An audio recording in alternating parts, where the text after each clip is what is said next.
তিন লোভী ডাকাত। একবার একদল লোক বিপুল স্বর্ণমুদ্রা ও অর্থসম্পদ নিয়ে ব্যবসার উদ্দেশ্যে বাড়ি থেকে রওনা হয়। পথিমধ্যে ৩ জন ডাকাতের খপ্পরে পড়ে নিজেদের সর্বস্ব হারিয়ে তারা রিক্ত হস্তে বাড়ি ফেরে।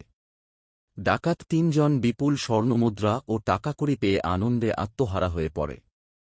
চলতে থাকে নানা পরিকল্পনা, সম্পদ বণ্টনের নীলনকশা।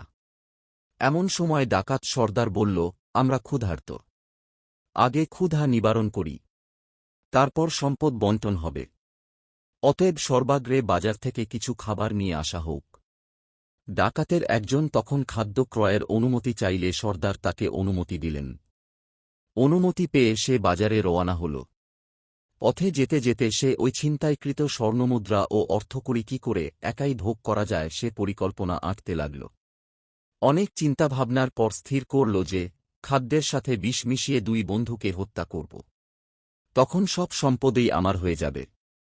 বাকি জীবন এই সম্পদ দিয়ে সানন্দে কেটে যাবে, মুছে যাবে দুঃখ দুর্দশা। বুবাচ্চা নিয়ে খেয়ে পরে ভালোভাবেই দিনাতিপাত করতে পারব।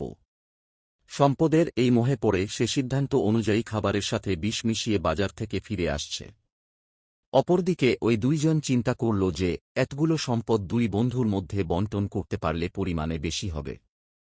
তারা স্থির করল যে খাদ্য নিয়ে আসা মাত্রই তাকে হত্যা করব। তখন সমস্ত সম্পদ 2 বন্ধু ভাগ করে নিব। কথামতো অস্ত্র নিয়ে প্রস্তুত থাকল তারা।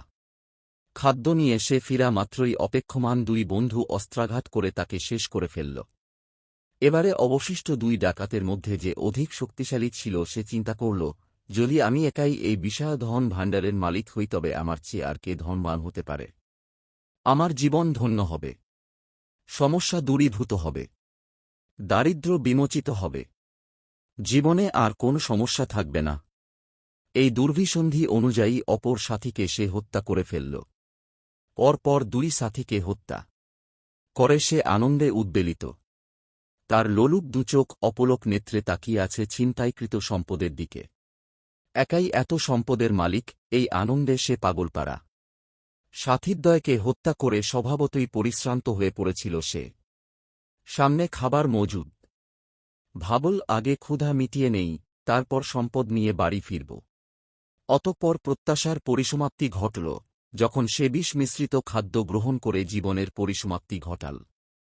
শিক্ষা: অত্যধিক সম্পদের লোভ মানুষকে ধ্বংস করে। ভিডিওটা ভালো লাগলে একটি লাইক দিয়ে চ্যানেলটা সাবস্ক্রাইব করবেন। ধন্যবাদ।